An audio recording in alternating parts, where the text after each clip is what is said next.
Bueno, arrancamos una nueva unidad, el módulo 3 de cinética, y nos vamos a enfocar en cinética química. Bueno, la cinética es básicamente describir la velocidad y el mecanismo de las reacciones químicas. Porque ustedes saben que con la termodinámica nosotros podemos decir si una reacción va a ser espontánea o no en alguna dada condición, cuáles serán las concentraciones de la reacción en el equilibrio, pero no nos dice nada respecto de la escala de tiempo que nos va a llevar ese proceso, ¿sí? Que esa reacción ocurra. ¿Sí? Entonces una reacción puede ser súper espontánea, puede estar refavorecida por el delta G, pero llevar una cantidad enorme de tiempo en realizarse. ¿Sí? Recordemos entonces que nada nos dice la termodinámica respecto del tiempo de los procesos. ¿Sí? Solo nos habla de los estados de equilibrio, el estado inicial, el estado final y cómo van cambiando las magnitudes entre un estado y el otro. ¿Sí? Entonces necesitamos introducir la variable tiempo en nuestro estudio y para eso tenemos justamente a la cinética. ¿Sí? Entonces, desde un punto de vista experimental, lo que se busca es hacer una descripción que es fenomenológica, ¿sí? O sea, bien pragmática. Es obtener una expresión matemática que nos permita determinar la velocidad de la reacción en diferentes condiciones y incorporando la variable tiempo, ¿sí? O sea, no solo entonces sería la velocidad, sino obtener las concentraciones en un tiempo dado. Eso es algo muy importante en sí mismo, pero además hay algo subyacente al estudio de la cinética química, que es que en el fondo lo que se busca es una descripción a nivel molecular de cómo ocurren las reacciones, ¿sí? Entonces, la teoría nos va a servir para comprender el porqué del efecto que nosotros observemos en nuestra reacción para distintas variables, como podría ser las concentraciones en sí mismas, la temperatura, etcétera. ¿Sí? Entonces, bueno, la cinética es súper extendido su uso, tiene aplicaciones desde luego en todo lo que es la química en general y se extiende hacia muchas otras áreas como la biología, medicina, bioquímica, ingenierías, etcétera. ¿Sí? Por ejemplo, tenemos, no sé, en la parte de bioquímica y de medicina, todo lo que es la farmacocinética, ¿sí? Cuánto va a demorar eh, un efecto farmacológico luego de la administración de un medicamento. Todo, después tenemos todo lo que es caducidad de cuestiones, de productos de consumo alimenticio. Todo eso está dado por leyes de velocidad, de cuánto tiempo las cosas permanecen inalteradas o cuando se empiezan a acumular productos que puedan ser perjudiciales. Todo lo que es optimización de procesos, de fabricación, de elaboración de cosas en ingeniería y desde luego aplicaciones clásicas como el decaimiento radiactivo, etcétera. ¿Sí? Y lo que es interesante es que muchos de los desarrollos teóricos de la cinética química se usan fuera del campo de la química. ¿Sí? Entonces, los mismos desarrollos en ecuaciones diferenciales que vamos a ver ahora se aplican, qué sé yo, para el estudio del clima, para el estudio de la dinámica de los océanos, etcétera. ¿Sí? Entonces, eh, es, es un área de la físico-química que produce mucho contenido, tanto para la química como para otras áreas que después se alimentan de ese desarrollo teórico. Entonces, bueno, a nosotros lo que nos interesa entonces es describir reacciones químicas en el tiempo. ¿Sí? Entonces, el primer concepto importante con el que vamos a trabajar es el de velocidad de reacción. Entonces, bueno, cuando uno eh, estudia una reacción química y se fija cómo cambian las concentraciones de las especies químicas en el tiempo, entonces puede haber cosas típicas como esta, ¿sí? Entonces, por ejemplo, acá tenemos una reacción de un reactivo A que pasa a un producto B y vemos que las concentraciones de A, o sea, del reactivo, en el tiempo caen de esta forma, así como la curva azul, mientras que el producto se va generando de acuerdo a la curva naranja, ¿sí? Entonces, bueno, esto es una medida de la reacción en el tiempo. Fíjense, acá tenemos, por ejemplo, la misma reacción en otras condiciones, y fíjense que esto está graficado usando las mismas escalas, tanto de concentración como de tiempo, ¿sí?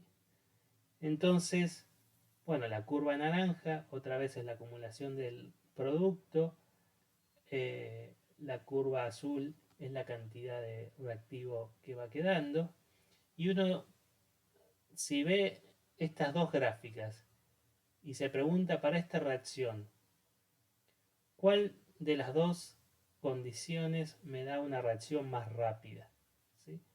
Yo creo que vamos a estar de acuerdo en que la reacción más rápida es la de la izquierda, ¿sí? Porque fíjense que en un tiempo menor a los 100 segundos ya tenemos menos de la mitad del reactivo que nos queda, ¿sí?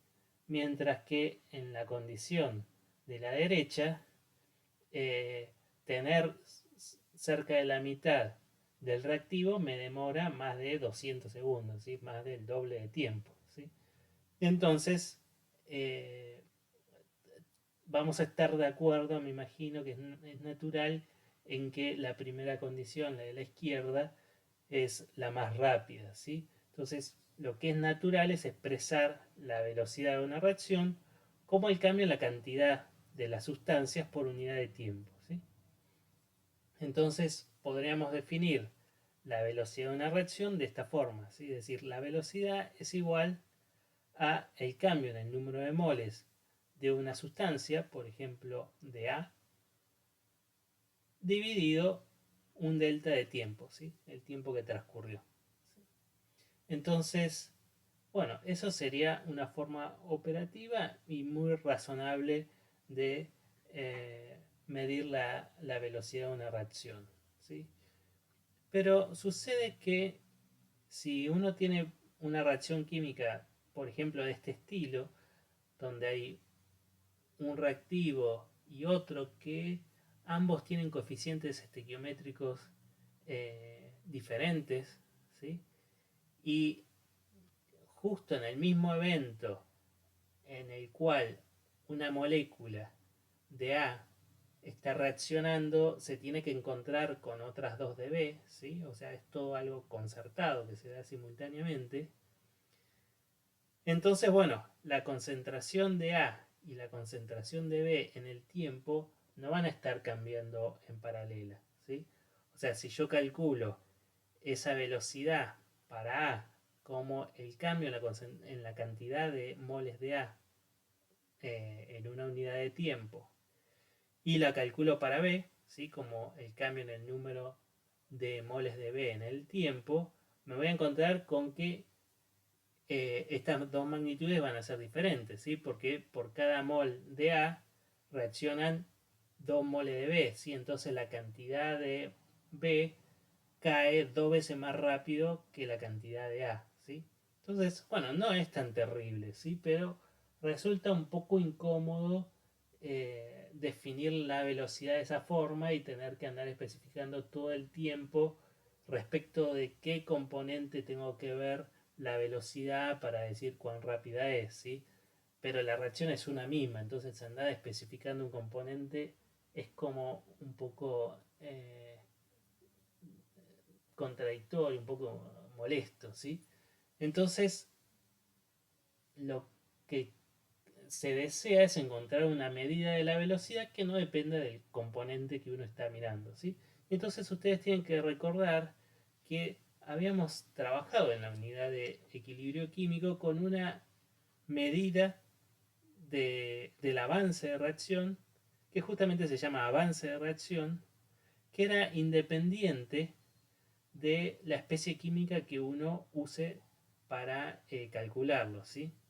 Entonces, ese avance de la reacción se calculaba como el número de moles de una especie química en un momento dado, menos los moles iniciales de la misma especie, dividido el coeficiente estequiométrico en la reacción para esa especie, con un signo negativo si es reactivo y positivo si es producto, ¿sí?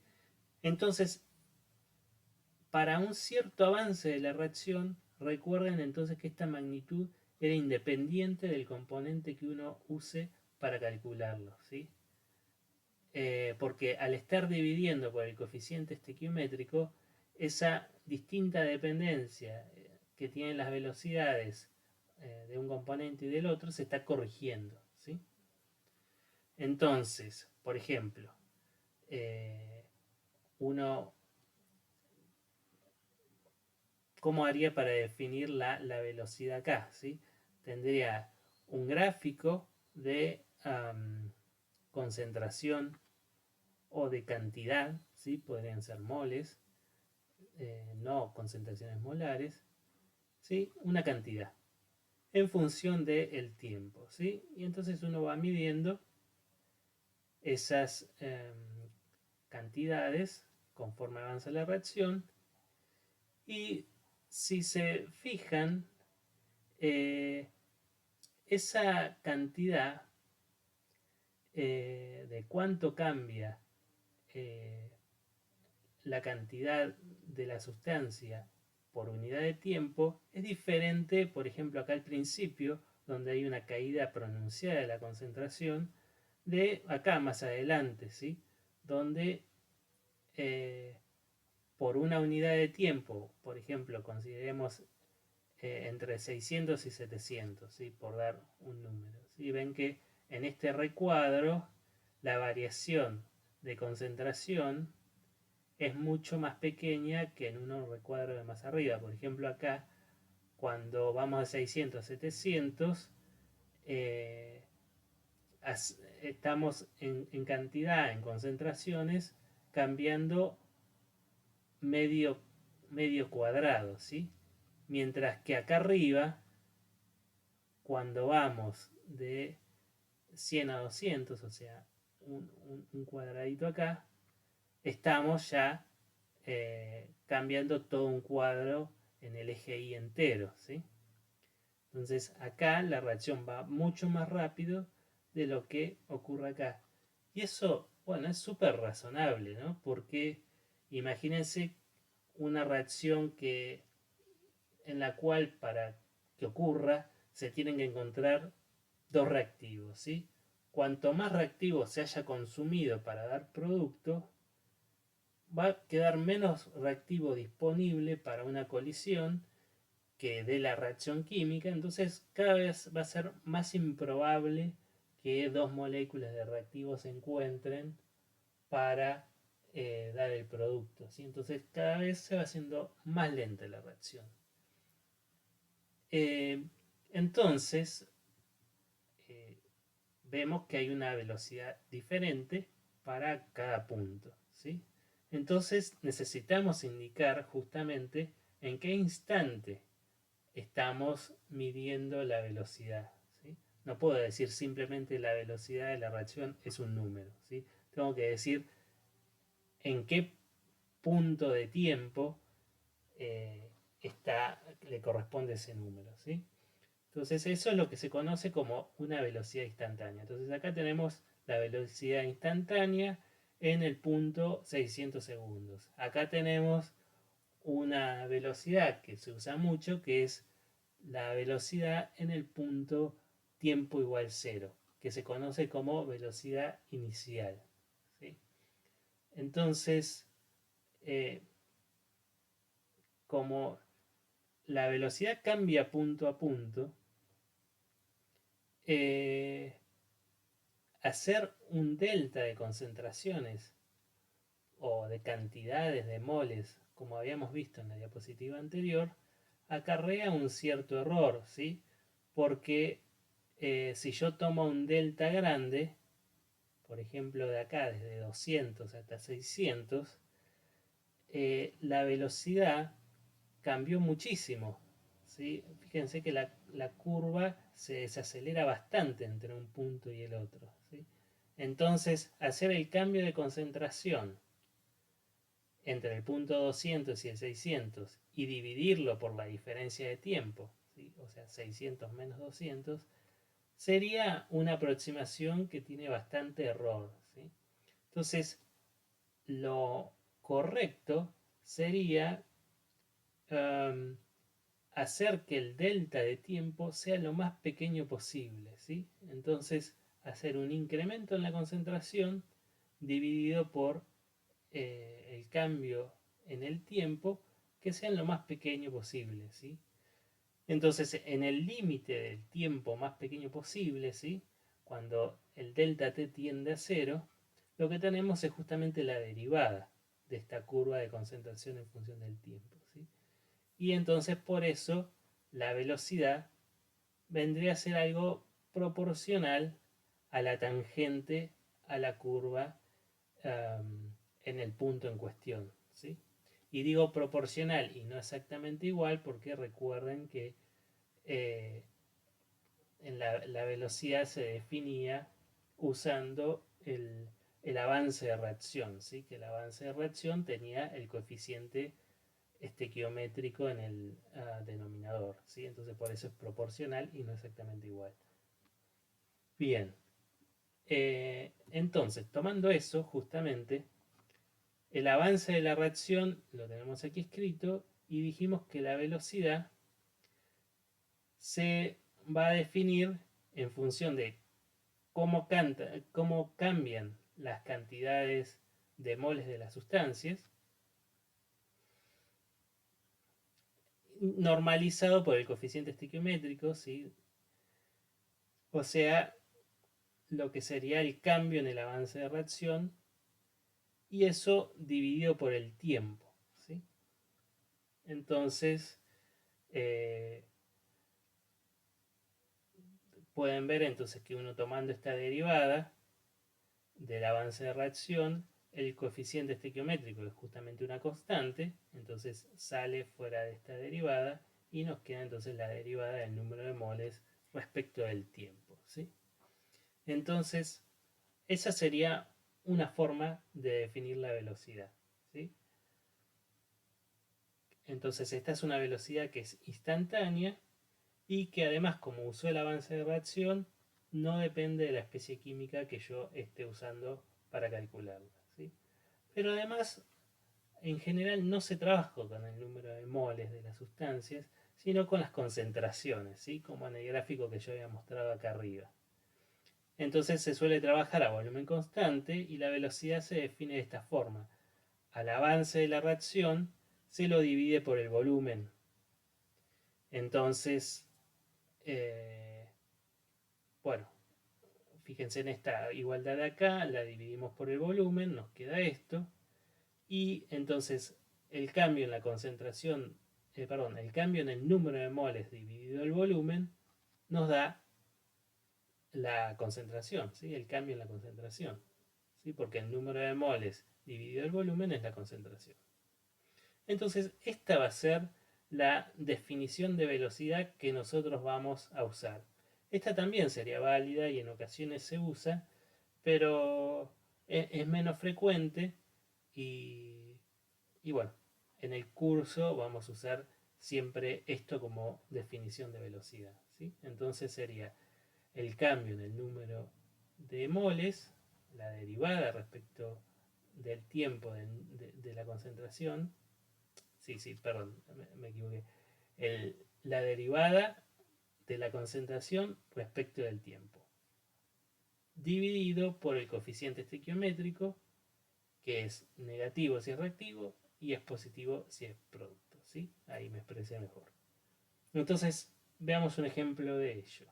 Tenemos acá una reacción que es bastante genérica eh, y vamos a calcular cómo sería la velocidad. Entonces la velocidad dijimos que la definimos y la vamos a escribir con la letra B corta, ¿sí? Directamente así, como 1 sobre el coeficiente estequiométrico con el signo cambiado si corresponde, derivada de la concentración molar respecto del tiempo.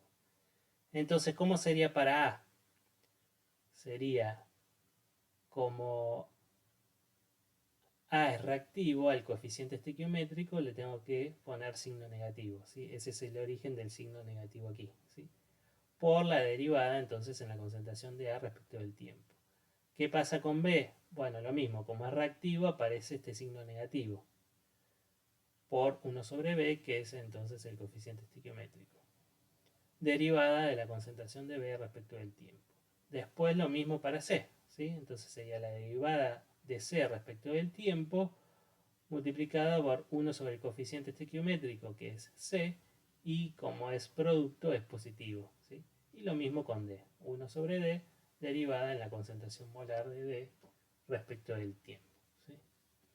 Entonces, una cosa importante es que al escribir estas igualdades, yo estoy asumiendo que en el mismo momento en que la concentración de A está cambiando, también está cambiando de manera paralela la concentración de B en la misma medida, ¿sí?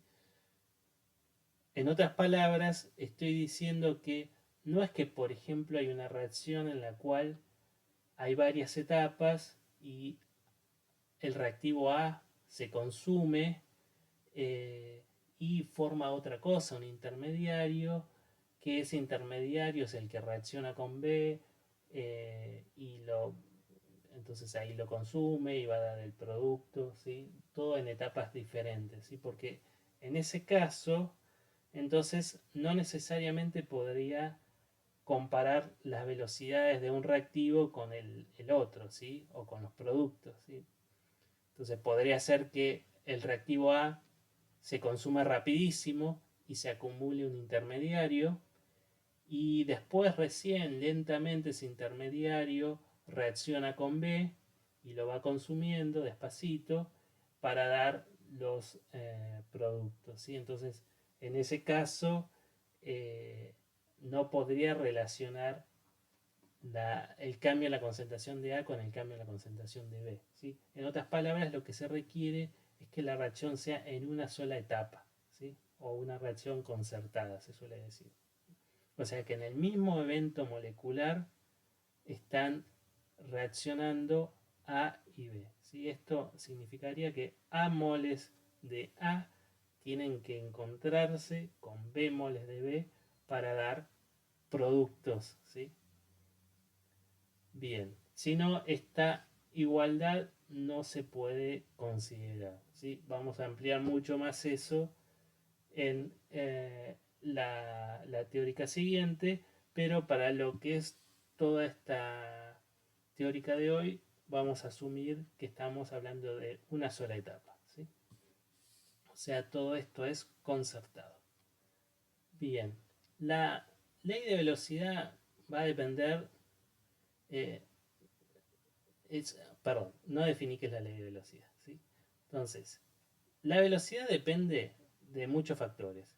Lo más, digamos, obvio que ya mencionamos hace un rato sería las concentraciones de las especies químicas, ¿sí? De los reactivos en particular.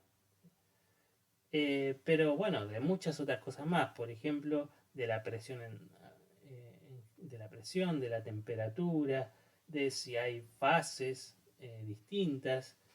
Entonces, hay un tipo de dependencia en particular, que es la dependencia que tiene la velocidad con respecto a las concentraciones de las especies intervinientes, que se llama ley de velocidad, ¿sí? Entonces la ley de velocidad me relaciona la velocidad con las concentraciones, ¿sí?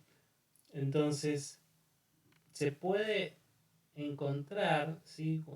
Luego la experiencia muestra que muchas reacciones químicas tienen una ley de velocidad que se puede escribir de esta forma, ¿sí? Como una constante que se conoce como constante de velocidad y que no depende de las concentraciones de las especies, pero sí depende de la temperatura, de la presión, del número de fases.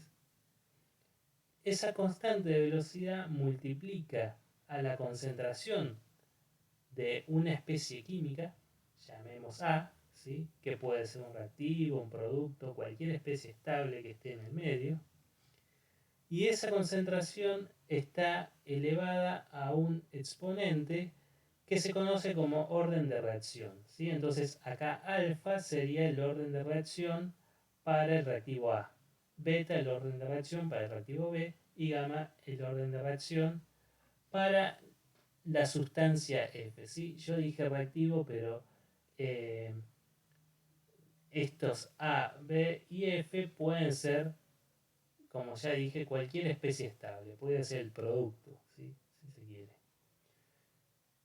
Y a la suma de estos órdenes de reacción se la llama orden global de reacción, ¿sí? Y acá puse puntos suspensivos para denotar que esto podría seguir, ¿sí? Siendo varias especies químicas, ¿sí? Entonces lo que es importante es que la velocidad nos quede igual a una constante que no depende de las concentraciones por las concentraciones elevadas a exponentes que se conocen como órdenes de reacción.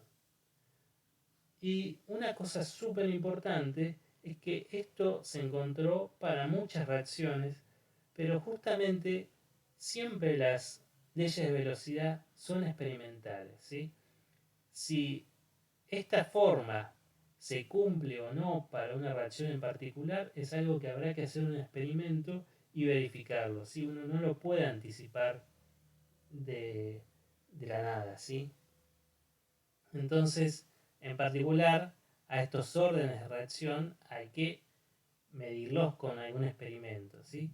Y no son iguales a los coeficientes estequiométricos. Esto puede sonar descolocado en este punto, pero lo mencionamos porque eh, más adelante vamos a ver condiciones en las cuales sí podemos relacionar estos coeficientes, estos exponentes con los coeficientes estequiométricos, ¿sí? Pero eso van a ser condiciones especiales, ¿sí?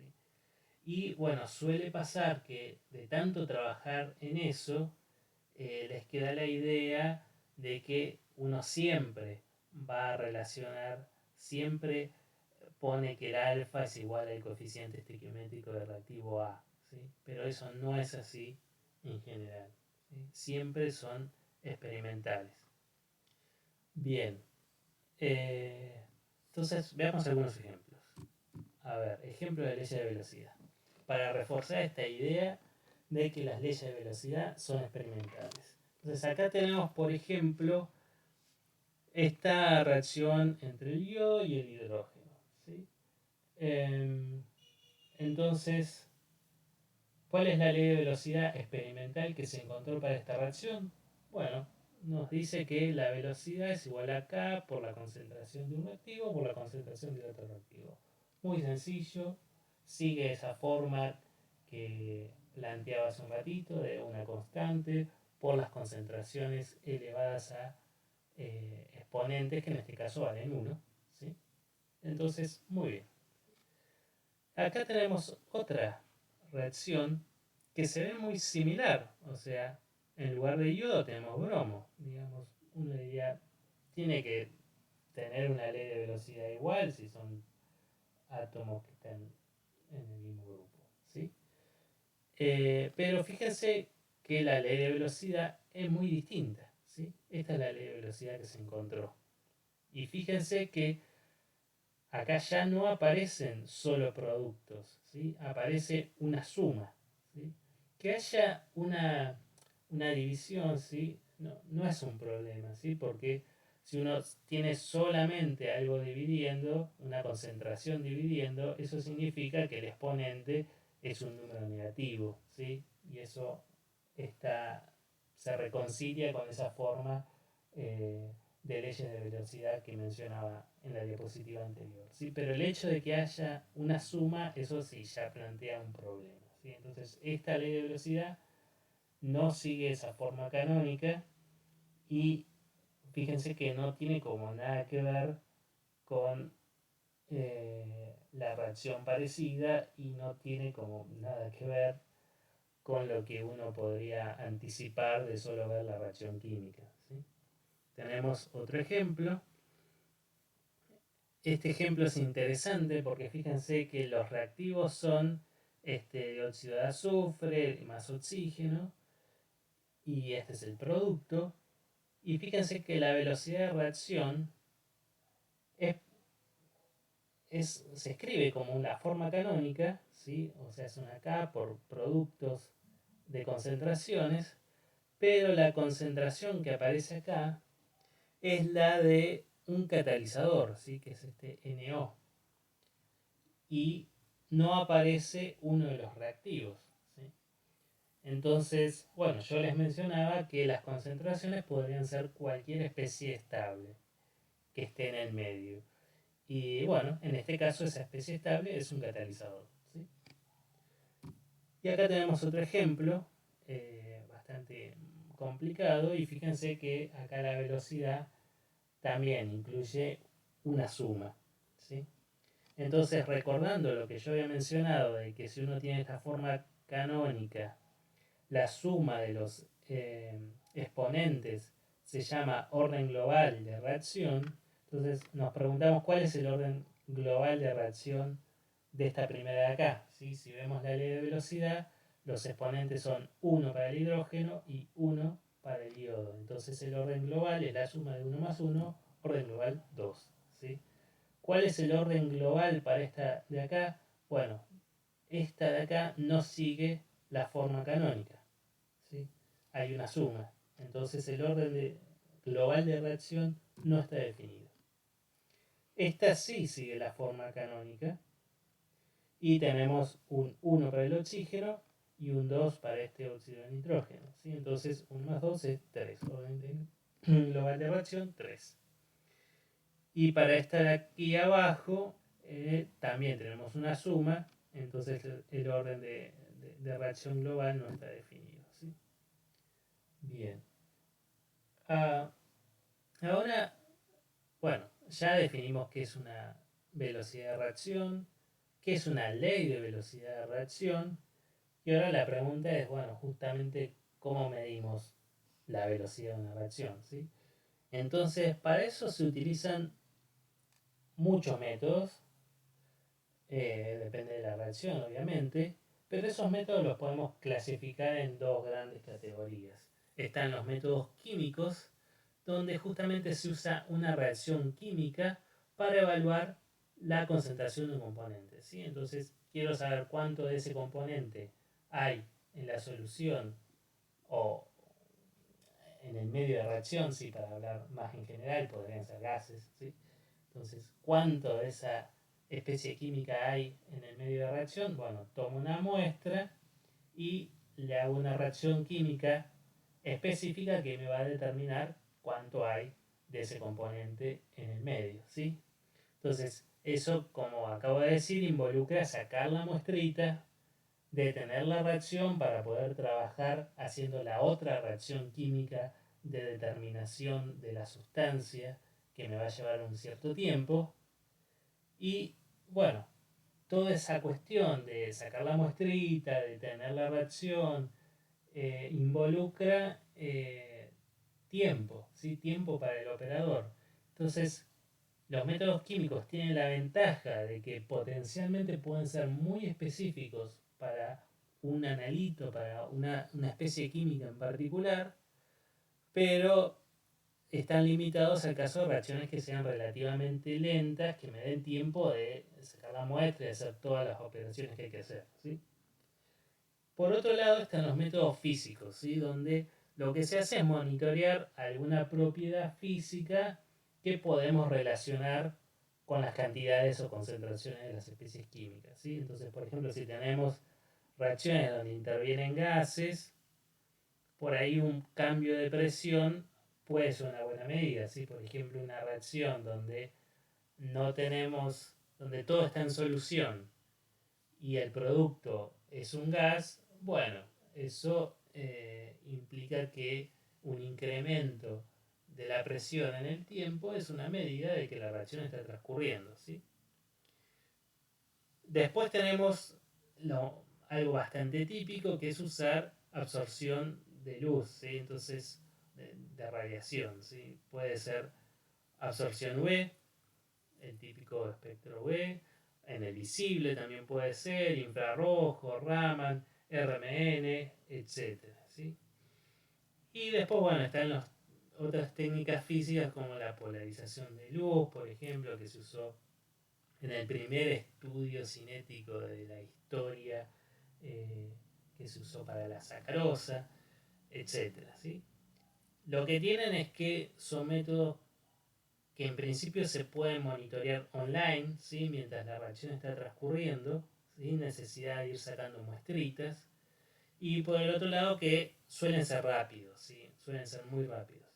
Entonces, eso nada, le da muchísima más versatilidad. La contra es que muchas veces uno no puede relacionar una propiedad física únicamente con una de las especies químicas que estén participando en esa reacción, ¿sí? Entonces, eso lleva toda una puesta a punto.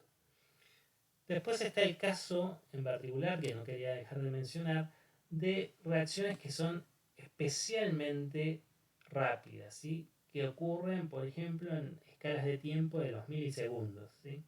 Entonces, para esas reacciones se suele, bueno, recurrir a métodos físicos, que son los más rápidos, y se suele usar un dispositivo especial que se conoce como equipo de flujo detenido, donde lo que se hace es poner a los dos reactivos, cada uno en una jeringa, ¿sí?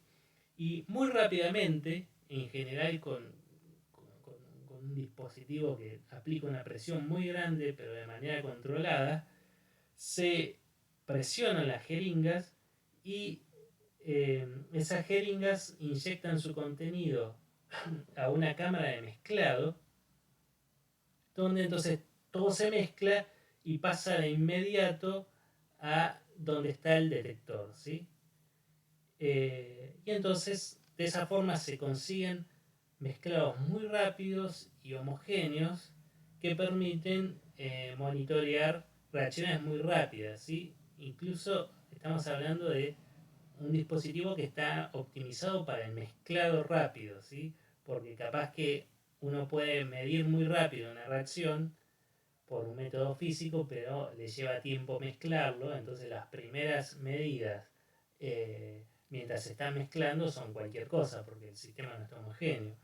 Pero también puede ser que en ese tiempo en el cual uno está recién mezclando, transcurra toda la reacción por lo rápida que es, ¿sí? En cambio, este dispositivo justamente tiene una cámara de mezclado especialmente diseñada para generar un mezclado instantáneo, ¿sí?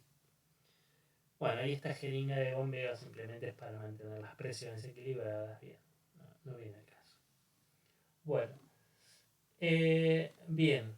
Entonces ya tenemos un poco una idea de lo que es la velocidad de reacción y cómo se mide, ¿sí? Pero bueno, esto nos da cambios de concentración en el tiempo. ¿Qué hay de las concentraciones en el tiempo? ¿Sí? No de sus cambios, sino del valor de concentración, ¿sí? Entonces, para eso necesitamos algo distinto de una velocidad, ¿sí? Necesitamos lo que sería una ley integrada de velocidad. Entonces, lo que queremos es justamente algo parecido a lo que muestra este gráfico. Poder hacer un gráfico de concentración versus tiempo y relacionar este cambio de concentración con una ley de velocidad, ¿sí? Entonces, bueno, esa ley integrada justamente va a ser una expresión matemática que va a mostrar cómo cambian las concentraciones en el tiempo, y lo que tiene es que, bueno, uno lo puede relacionar directamente esa ley con el gráfico, ¿sí? O sea, con el experimento. Y bueno, para obtener esa expresión, lógicamente yo necesito eh, conocer la ley de velocidad en primer lugar, ¿sí? Ahora vamos a ver cómo. Y entonces, justamente esa relación con el experimento permite que uno, bueno, haga un experimento, obtenga los datos de concentración versus tiempo, como muestro en esta figura, Y bueno, uno de ver la forma que tiene esa curva, eh, ya va a poder proponer una ley de velocidad, ya vamos a ver cómo, ¿sí? Y a partir de entonces esa ley de velocidad, que recuerden que tiene incluida una derivada de concentraciones respecto del tiempo, ¿sí? Entonces esa derivada la integra y entonces ya no tiene cambios de concentración en el tiempo, sino concentraciones en el tiempo, que es este gráfico, ¿sí?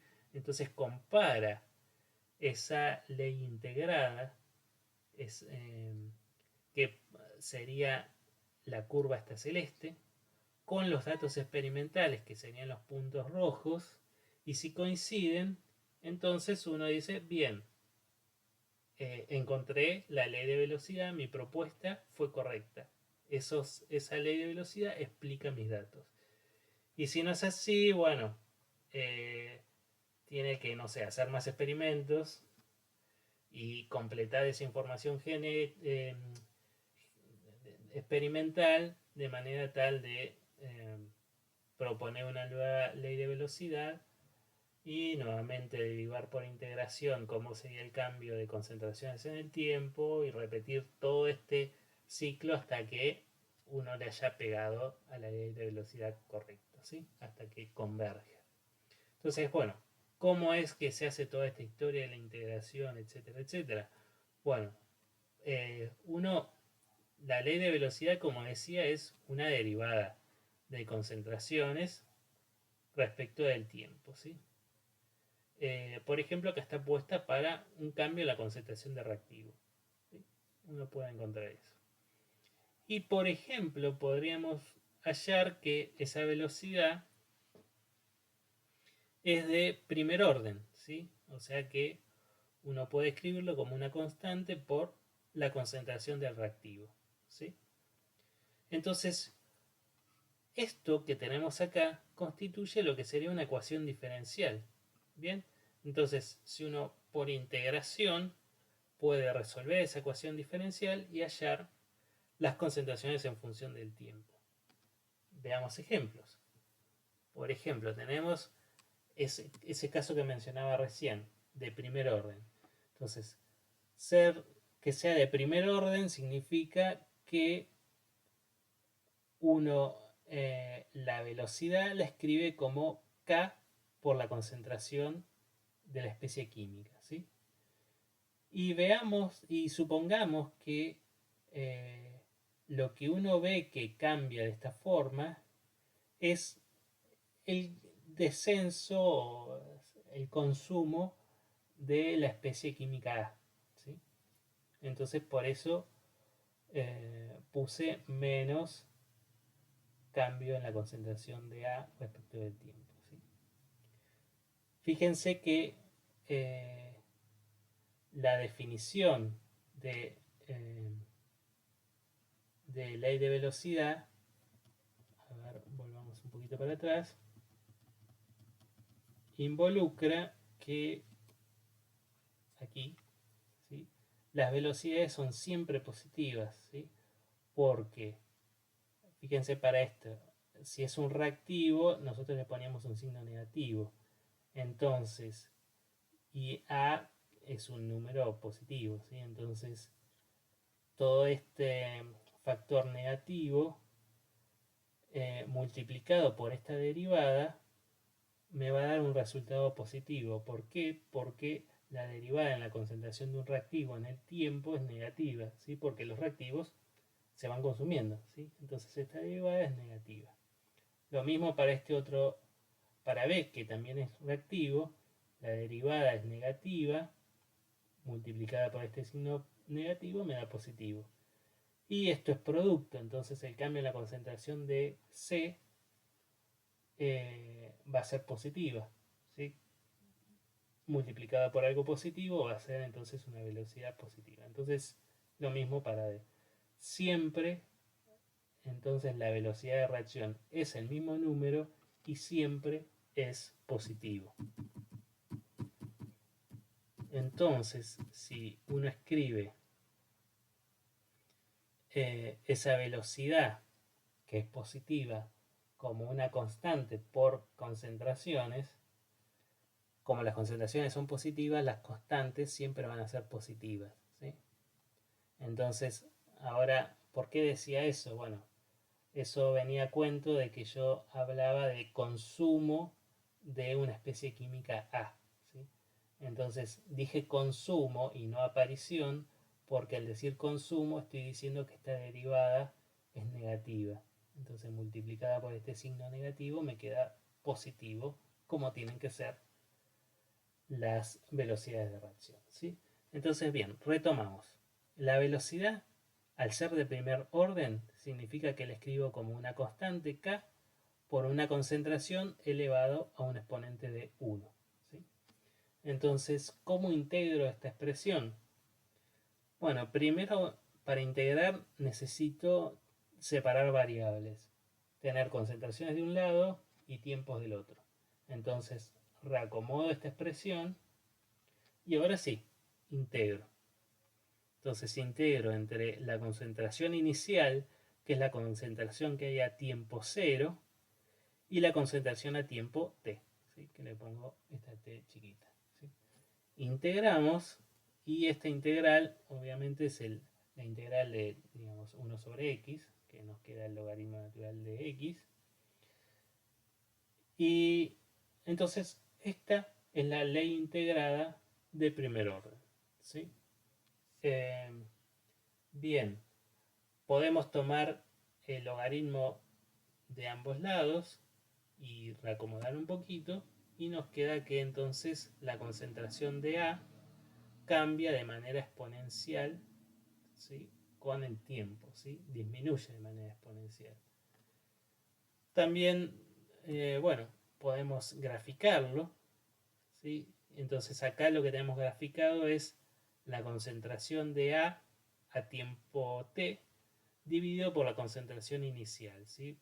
Paso esto dividiendo. Eso de manera tal de que, bueno, a tiempo cero, esto me queda exponencial de 0, que vale 1, entonces ese cociente me queda igual a 1, entonces las curvas arrancan todas de 1. Y entonces esto está graficado para distintos valores de la constante K, ¿sí? Entonces fíjense que a mayor valor de constante, la concentración decrece más rápidamente, ¿sí? Eso tiene mucho sentido. Si la velocidad es proporcional a la constante, cuanto mayor sea la constante, mayor va a ser la velocidad. Y si la velocidad de la reacción es más rápida, entonces el consumo de esa especie química va a ser más rápido, ¿sí? Eso tiene mucho sentido. Y bueno, uno puede además graficar esta expresión directamente, ¿sí? Como logaritmo. Y entonces fíjense que eso me queda, si pongo todo este término en el eje Y, la ecuación es la de una recta dependiente menos k y con ordenada del origen igual a 0, ¿sí? Entonces por eso esto parte de 0, ¿sí? Y de nuevo, están entonces las curvas hechas para distintos valores de constante, de constante de velocidad, ¿sí? Entonces vemos que la que tiene constante de velocidad mayor es la que cae más rápido, ¿sí? También tiene mucho sentido, ¿sí? Entonces uno puede trabajar con esta expresión o a veces se suele eh, hacer desarrollar este logaritmo, ¿sí? Como la resta del logaritmo de concentración a tiempo t menos logaritmo de concentración inicial, y bueno, lo reacomodamos y queda esto, ¿sí? Que también es una de las cosas que se suelen graficar, ¿sí? Se suele graficar en el eje Y el logaritmo natural de la concentración a tiempo t y bueno, el tiempo en el eje X, y queda de nuevo, esta es la ecuación de una recta, pero bueno, ahora la ordenada del origen no va a ser 0, perdón, sí, no va a ser 0, sino que va a ser otro valor, ¿sí? El logaritmo natural de A0. Bien, Y aprovechamos entonces este desarrollo de lo que es una ley integrada, que sería esto que está acá recuadrado, para pensar en una magnitud muy útil en el campo de la cinética, que es el tiempo medio o tiempo de vida media, ¿sí? Y el tiempo medio es el tiempo que tiene que transcurrir para que la concentración de una especie química se reduzca a la mitad, ¿sí? Entonces, ¿cómo sería entonces ese tiempo necesario para reducir la concentración a la mitad en el caso de una cinética de primer orden? Bueno, entonces tenemos que agarrar, siempre la mecánica es la misma. Se toma la ley integrada de velocidad y en lugar de el tiempo de concentración a tiempo t, se pone la mitad de la concentración original, ¿sí? Entonces ponemos acá concentración inicial sobre 2, ¿sí? Y el tiempo que transcurrió para obtener esa concentración dijimos que es el tiempo medio. Entonces de este lado ponemos tiempo medio, ¿sí? Y entonces, bueno, simplemente se dan cuenta de que la concentración inicial se simplifica y me queda el logaritmo natural de un medio de este lado, ¿sí? Entonces podemos reacomodar un poquito eso, ¿sí? Esto es menos el logaritmo natural de 2, entonces ese menos se va a cancelar con el otro menos y vamos a llegar a que el tiempo medio nos queda el logaritmo natural de 2 sobre k, ¿sí? Entonces, una cosa importante entonces del tiempo medio de una reacción de primer orden es que es independiente de la concentración inicial de la especie química en cuestión, ¿sí? Ven que no aparece ninguna concentración. O sea, el tiempo medio es logaritmo de 2 sobre k, que es un número. O sea que el tiempo medio es simplemente un número, es constante, ¿sí? Entonces uno puede verlo en este gráfico, por ejemplo. Esto sería una cinética de primer orden, donde hay una especie química que se está consumiendo, sería un reactivo. Y entonces, ¿cómo sería? Identificamos de este gráfico en tiempo medio? Bueno, la concentración inicial vemos que son 150, ¿sí? Es la concentración a tiempo cero. ¿Cuál es la mitad de 150? 75, ¿sí? Acá. El tiempo que transcurrió para llegar a 75 es el tiempo medio, ¿sí?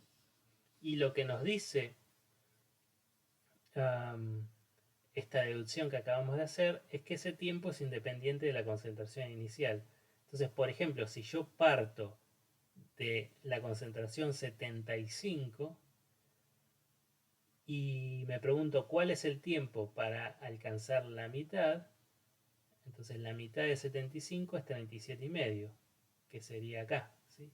Y el tiempo que transcurrió es exactamente el mismo que había transcurrido para la primera reducción a la mitad, ¿sí? Serían más o menos 13.500 y acá también otros 13.500 que juntos dan 27.000.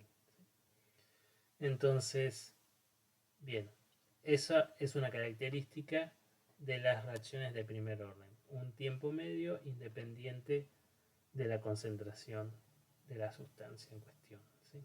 Del reactivo en general. Otro ejemplo, cinética de segundo orden, ¿sí?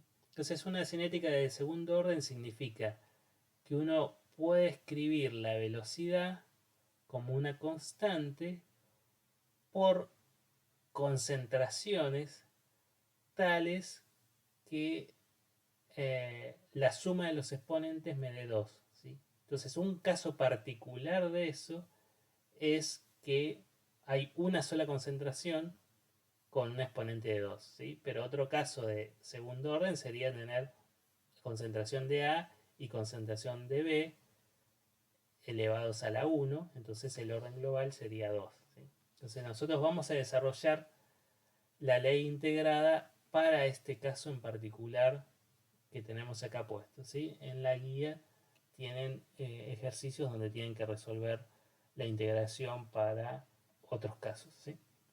Entonces, para este caso en particular, para obtener la ley integrada, dijimos que lo primero que tenemos que hacer es, de un lado, poner las concentraciones, del otro lado el tiempo. Entonces hacemos eso. Acá tenemos las concentraciones y acá el tiempo. Y ahora sí, entonces estamos en condiciones de integrar. Integramos entre la concentración inicial, que es la que corresponde al tiempo cero, y la concentración a tiempo t. ¿Sí? Entonces, cuando hacemos eso, es la integral de 1 sobre x al cuadrado es menos 1 sobre x. Entonces nos queda así. Y reordenamos un poquito esta expresión y nos queda de esta forma. ¿Sí? Y entonces lo que pueden ver es si graficamos la concentración en función del tiempo, perdón, sí. Vamos a ver primero este gráfico de acá, que sería el que se relaciona más directo. Esto sería entonces la inversa de la concentración en función del tiempo, ¿sí? Como está puesto acá. Pero la concentración está también normalizada, está dividida por la concentración inicial, de manera tal de que a tiempo cero, ¿sí? Entonces, esto es 1 sobre la concentración inicial dividido la concentración inicial, eso me queda igual a 1 entonces. Y entonces acá el 1 sobre la concentración inicial me queda igual a 1, ¿sí? Porque K por T vale 0, porque el tiempo vale 0, ¿sí? Justamente. Entonces eso explica que las curvas partan todas de 1. Y entonces lo que podemos ver es que conforme aumenta el tiempo, como la pendiente es positiva, esto crece, ¿sí? Crece como una recta de pendiente K y de ordenar al origen 1 sobre concentración inicial, ¿sí? Que en este caso, como las concentraciones están normalizadas, esa concentración inicial vale 1. ¿Sí? Y bueno, esto está graficado entonces para distintas constantes de velocidad. ¿Sí? Acá le ponen K efectiva, pero en este caso, para nuestro caso, sería lo mismo que K. ¿Sí? Y bueno, lógicamente, cuanto mayor es el valor de K, mayor es la pendiente de esta curva, que es lo que vemos aquí. ¿Sí? Y bueno, este gráfico de acá sería si yo despejo de esta ley integrada la concentración de la especie química A y la grafico en función del tiempo, ¿sí?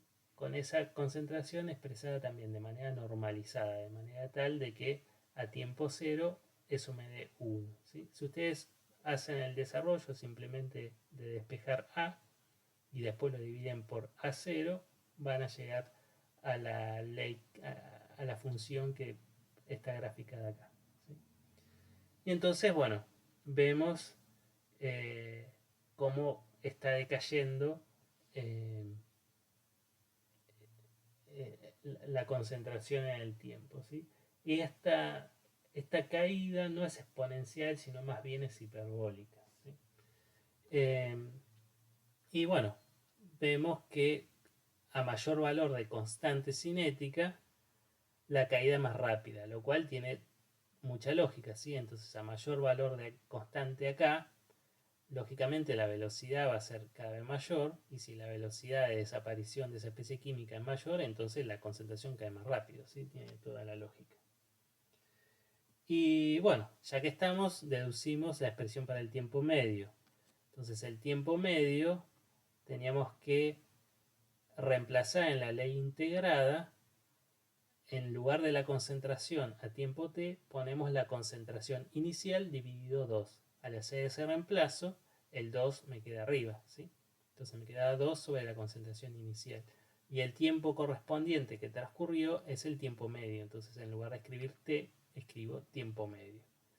Y entonces de acá despejo el tiempo medio, ¿sí? Entonces puedo cancelar 1 sobre A0 de este lado con 1 sobre A0 de este lado y me queda 1 solito sobre A0, o sea, esto, ¿sí?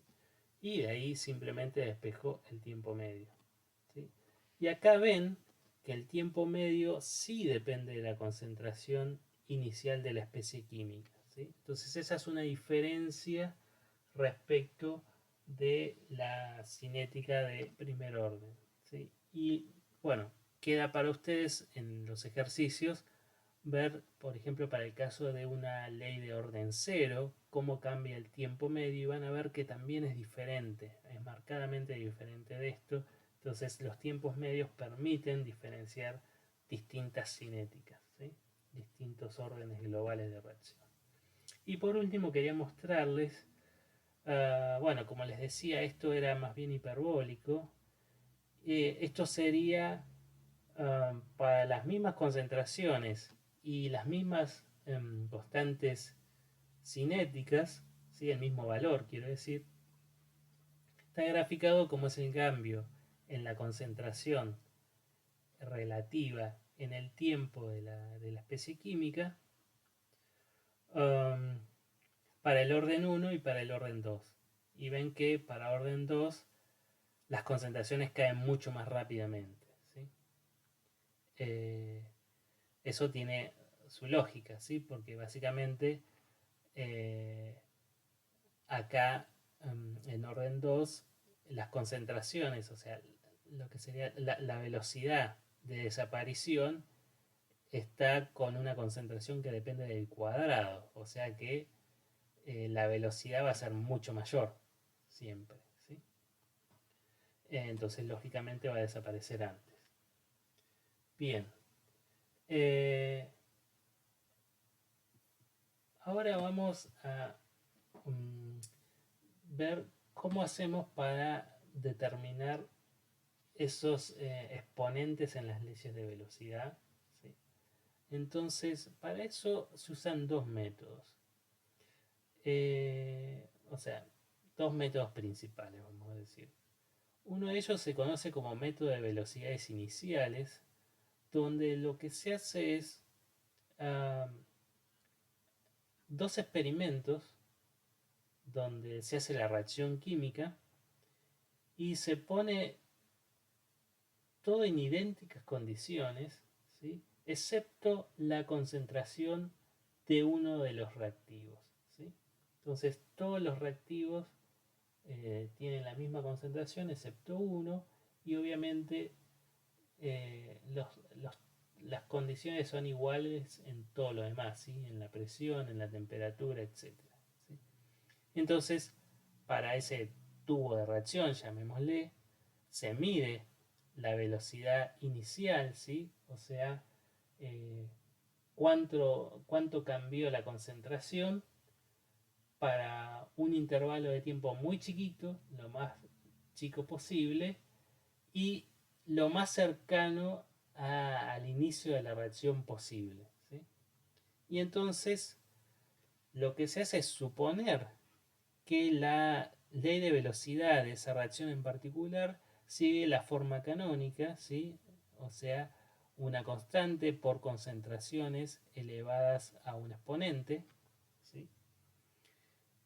Y por ejemplo, entonces, en el caso de que se haya dejado constante todas las concentraciones excepto A, entonces por eso anotamos una concentración A1 para uno de los experimentos que tiene la velocidad correspondiente, sería B1, y para el otro experimento llamamos concentración de A2, ¿sí? Y entonces la velocidad que vamos a estar midiendo es la velocidad 2, ¿sí? Entonces lo que se hace es el cociente entre las dos velocidades medidas y eso es igual al cociente de estos dos de los dos lados derechos de la ecuación, ¿sí?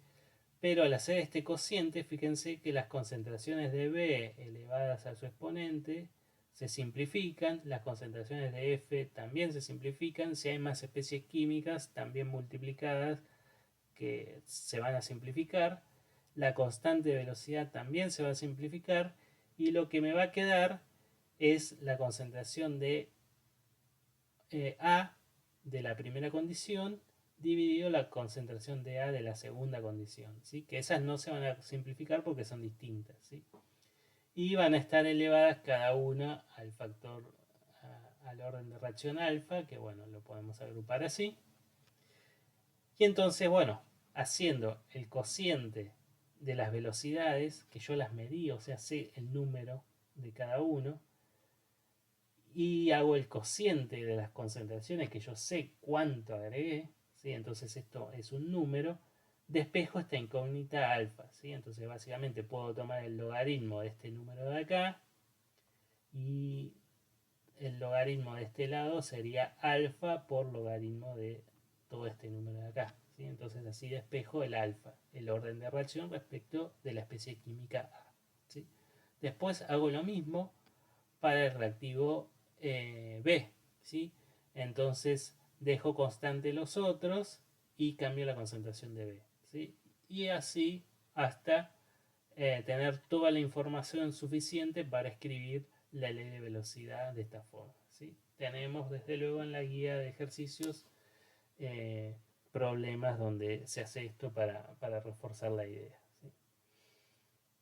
Una cosa importante es que se tienen que usar las velocidades iniciales, ¿sí? O sea, se hace la mezcla y se mide lo más rápido posible cómo cambia la concentración. Básicamente porque si uno deja transcurrir mucho la reacción, las concentraciones de todas las especies químicas van a estar variando de formas desconocidas en principio, ¿sí?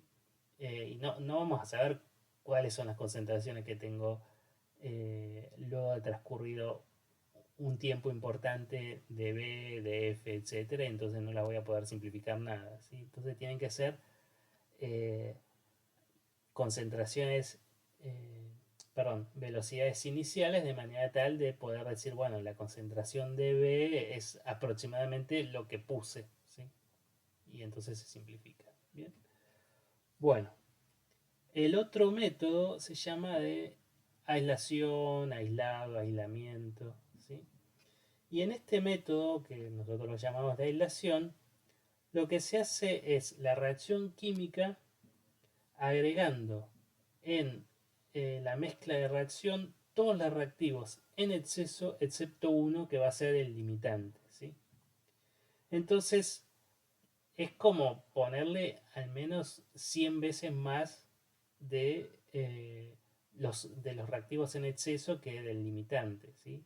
100 o más, si se puede. Entonces, uno supone nuevamente que la velocidad se puede escribir de la forma canónica, ¿sí? Como la constante por las concentraciones elevadas a los exponentes. Y algunos de esos reactivos van a estar en exceso, ¿sí? Entonces, como están en exceso, su concentración esencialmente no va a cambiar, ¿sí? Es como ponerle 100 de esto y 0,1 de esto, entonces eh, transcurre un poco la reacción y esto va a ser 100 menos 0,0 algo, entonces esencialmente no cambió. Entonces, estos valores que se van a mantener constantes los agrupamos junto con la constante de velocidad en lo que sería una constante efectiva K', ¿sí? Y entonces nuestra ley de velocidad se va a simplificar a algo que por lo pronto depende de una sola especie química, ¿sí? Entonces va a ser una K' por una concentración elevado a este alfa que es desconocido. Entonces ahora la historia es cómo determino ese alfa, ¿sí? Entonces para determinar ese alfa tengo que identificar patrones en el comportamiento cinético de la reacción. Por ejemplo, entonces mido las concentraciones de la reacción a distintos tiempos y hago, por ejemplo, gráficos de logaritmo natural de la concentración del reactivo este limitante versus tiempo. Y entonces ahí recuerdo que si esto da una recta, eh, es el comportamiento típico de una cinética de primer orden. Entonces eso me estaría indicando que el alfa vale 1, ¿sí? Lo mismo se puede hacer con 1 sobre la concentración versus tiempo, que si da una recta es característico de una cinética de orden 2. Y También se pueden hacer otros gráficos como el logaritmo de los tiempos medios versus el logaritmo de eh, las concentraciones iniciales, que también dan patrones característicos para distintos órdenes de reacción, ¿sí? Y bueno, una vez que determiné cuánto vale alfa, ¿sí? O sea, el orden de reacción para el reactivo A, toca usarlo en exceso y poner como limitante a B y repetir toda la misma operatoria para despejar cuánto vale beta y así, ¿sí? Y bueno, un término que se usa mucho al trabajar en esas condiciones, ¿sí? De exceso de todos los reactivos excepto uno, es de pseudo orden, ¿sí? Entonces van a escuchar hablar de reacciones de pseudo primer orden, que son reacciones que dependen de muchas concentraciones, pero eh, se ha agregado un exceso muy grande de un par de ellas, perdón, de todas ellas excepto una, y entonces la de pseudo primer orden quedaría como una K por la concentración de una de esas especies químicas elevada a un coeficiente de 1, ¿sí? De un exponente de 1. ¿Sí? Por eso sería de pseudo primer orden. ¿Sí? Bien, entonces ese es el otro método habitual.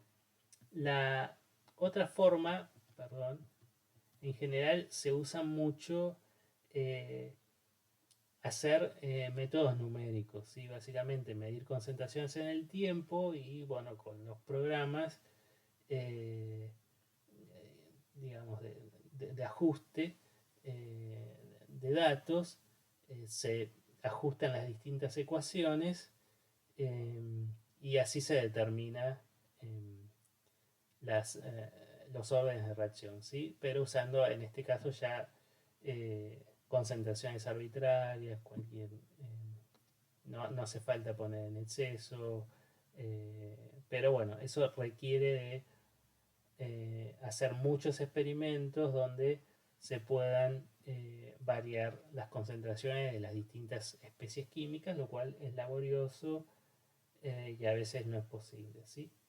Pero bueno, estos serían como los dos métodos típicos eh, y en la práctica se usa mucho lo de variar las distintas concentraciones y ver cómo cambian la velocidad y luego hacer ajustes de ecuaciones y así deducir los valores de alfa, beta, etc.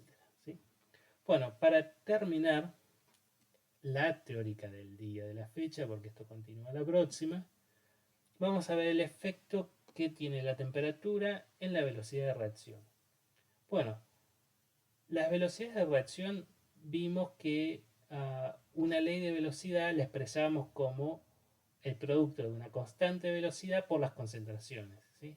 Entonces, en principio, cuando hablamos del efecto que tiene la temperatura sobre la velocidad de una reacción, no estamos hablando de el efecto que tiene la temperatura sobre las concentraciones, ¿sí?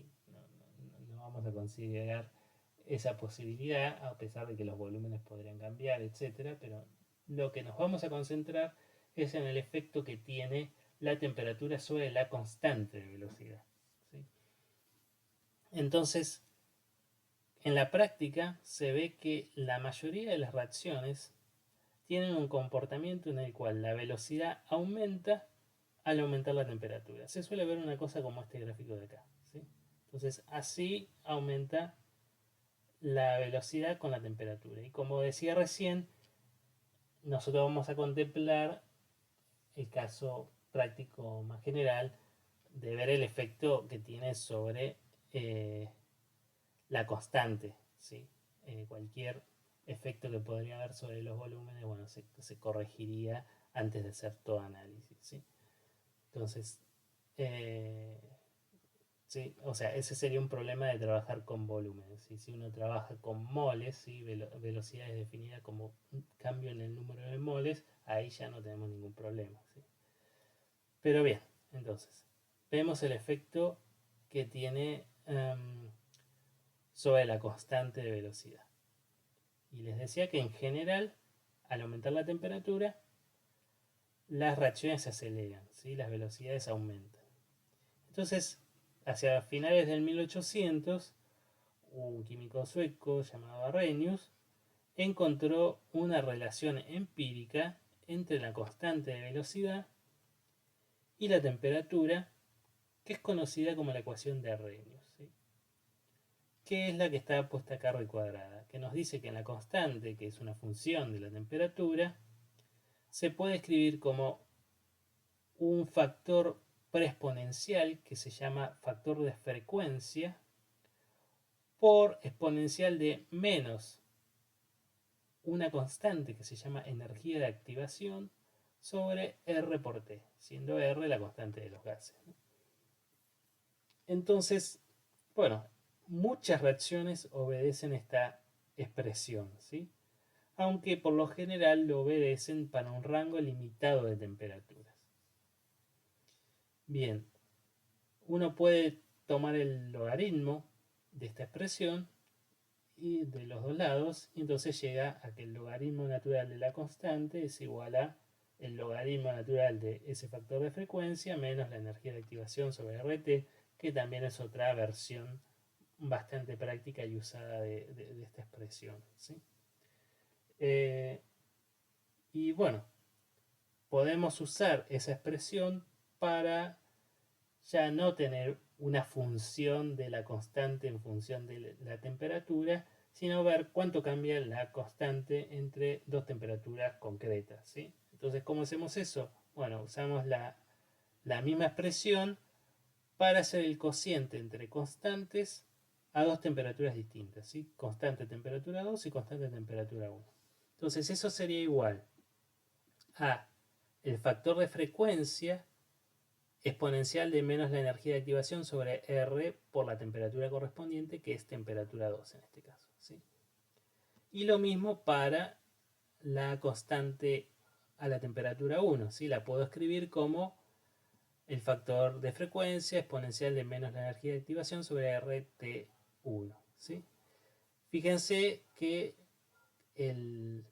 como dice aquí, tanto el factor de frecuencia como la energía de activación son independientes de la temperatura, ¿sí? Es la gracia de esta ecuación, ¿sí? Entonces, por eso, a pesar de que acá cambié la temperatura, yo escribo una única letra A, ¿sí? O sea, un único factor de frecuencia, y lo mismo acá con la energía de activación, es la misma, ¿sí?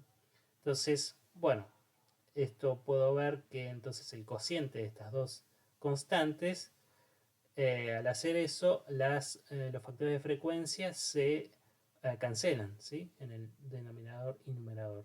Y la energía de activación la puedo sacar como, digamos, un factor común, operando sobre los exponentes, y me quedaría así, ¿sí? Entonces, eh, o sea, esta exponencial la paso al numerador, cambiándole el signo a la energía de activación, ¿sí?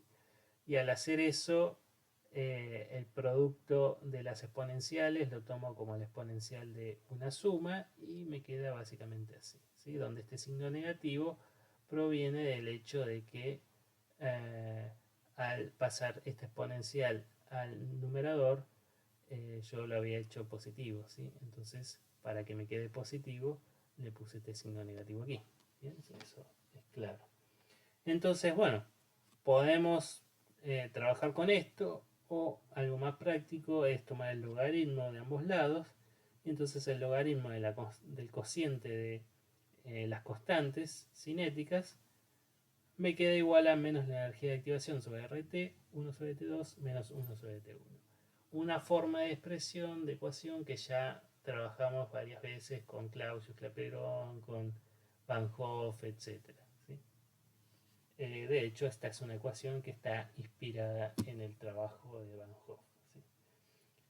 Bien, entonces, con esta ecuación podemos, conocida la energía de activación, predecir cuál será la constante a la temperatura 2, conociendo el valor de la constante a la temperatura 1, ¿sí? Por otro lado, esta ecuación de Arrhenius, al tomar este logaritmo y desarrollar esta ecuación, nos permite hacer una gráfica que se conoce como el gráfico de Arrhenius, que es este de acá, ¿sí? Entonces esta es la misma ecuación que acaba de comentarles. Y pueden ver que al graficar logaritmo natural de la constante de velocidad en función de 1 sobre la temperatura, lo que tengo acá es una recta, ¿sí? Una recta dependiente igual a menos energía de activación y de ordenada igual a logaritmo natural del factor de frecuencia, que sería por aquí, ¿sí? Entonces, muchas reacciones en intervalos de temperatura acotados, si uno mide la velocidad y por ende deduce la constante de velocidad porque las concentraciones las sabe, eh, y entonces calcula el logaritmo de esas constantes de velocidad a distintas temperaturas en función de 1 sobre la temperatura, va a encontrar que le da una recta y así puede sacar el factor, perdón, el factor de frecuencia, sí, pero sobre todo la energía de activación de la pendiente de esta recta, ¿sí? Pero bueno, en intervalos más amplios de temperatura, esta linealidad en general no se cumple, ¿sí? Hay desviaciones de la ley de Arrhenius, y eso se da porque el factor de frecuencia pasa a depender de la temperatura, ¿sí? Vamos a ampliar un poquito más de esto en la próxima teórica, ¿sí? Y bueno, justamente entonces esas desviaciones de la ley de Arrhenius en realidad nos van a dar información para empezar a entender un poco con mayor profundidad el mecanismo de la reacción química, ¿sí? Entonces esas desviaciones que por ahí son un problema para cuando uno quiere hacer cálculos sencillos, eh, pueden ser una fuente de información cuando uno está interesado en la reactividad. Bueno, pensando un poquito en la energía de activación, ¿qué información nos da eso? Bueno, vemos que si la energía de activación es positiva, entonces la reacción se acelera al aumentar la temperatura, ¿sí? Veámoslo, bueno, justo no está la expresión de Arrhenius, tengo que retroceder. Aquí, fíjense que una energía de activación positiva involucra que todo este exponente es negativo, ¿sí? Porque la temperatura es positiva, R es positiva, entonces eh, todo esto sería positivo y con este signo negativo me queda, bueno, un exponente negativo, ¿sí? Y entonces, bueno, el factor de frecuencia es un número positivo, eso no se los dije. Eh, entonces eso involucra que al aumentar la temperatura, fíjense que la temperatura está dividiendo acá, ¿sí? En este exponente. Entonces al incrementar la temperatura yo voy a tener un exponente cada vez más pequeño y negativo, ¿sí? Entonces la exponencial de ese número que va a ser cada vez más pequeño, aunque negativo, va a ser, bueno, más pequeña justamente, ¿sí? Entonces por eso, eh, sí, perdón, sí, o sea, la exponencial es un número más pequeño, pero es un exponente negativo, ¿sí? Entonces en realidad es más grande, ¿sí? No sé si se entendió.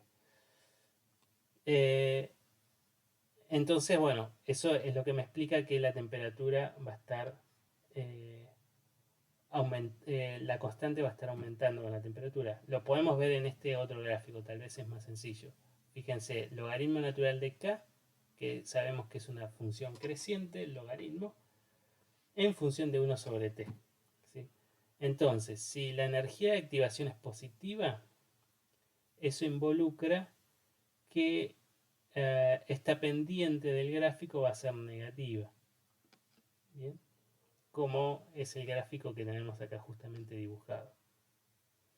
Entonces, cuando yo incremento la temperatura, incrementar la temperatura me lleva hacia valores más pequeños en este eje de 1 sobre t, ¿sí? O sea, mayor temperatura involucra un valor de 1 sobre t cada vez más pequeño. Entonces me voy para este lado. Y entonces veo que el logaritmo de la constante se hace cada vez más grande, ¿sí? Y si el logaritmo es más grande, como la función logaritmo es creciente, eso involucra que la constante se hace mayor. O sea que si la constante es mayor, como la velocidad es proporcional a la constante, entonces la velocidad va a ser mayor, ¿sí? Ahí se entendió mejor. Por el contrario, entonces, si la energía de activación es negativa, este gráfico, bueno, va a ser con una pendiente positiva, ¿sí? Y bueno, entonces lo que voy a ver es el efecto contrario, ¿sí? Entonces, al aumentar la temperatura en ese gráfico, que va a ser una recta, entonces que cruza así con pendiente positiva, me voy a estar yendo hacia valores cada vez menores, ¿sí? O sea, constantes cada vez más pequeñas.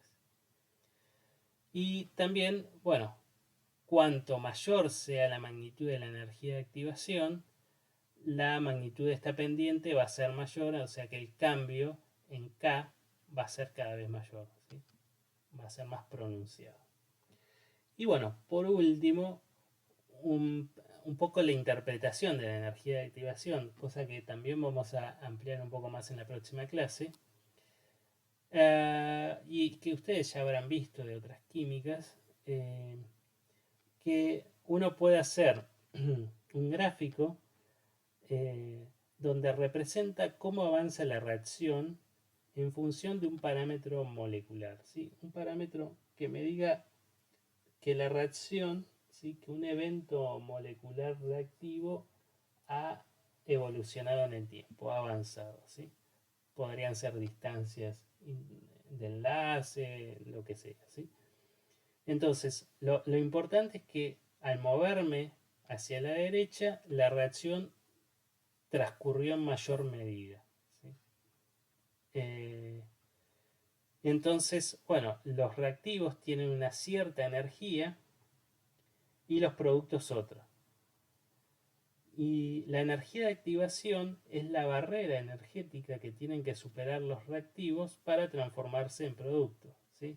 Entonces, a mayor barrera, a mayor energía de activación, los reactivos necesitan tener mayor energía para superar esa barrera y pasar a ser productos, ¿sí? O sea que a mayor energía de activación, para que haya una colisión activa, una colisión reactiva, para que haya reacción, hace falta más energía por parte de los reactivos, ¿sí?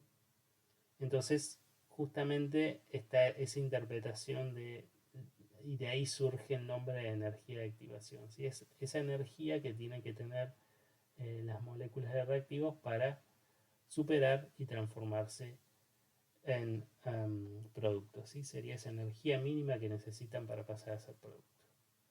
Bueno, esto entonces es una introducción, sería la parte como más básica del módulo de cinética. Les va a permitir realizar por completo el seminario 1 de cinética. Y bueno, se viene la próxima, un avance en el estudio de los mecanismos de reacción. Bueno, será hasta la próxima teórica.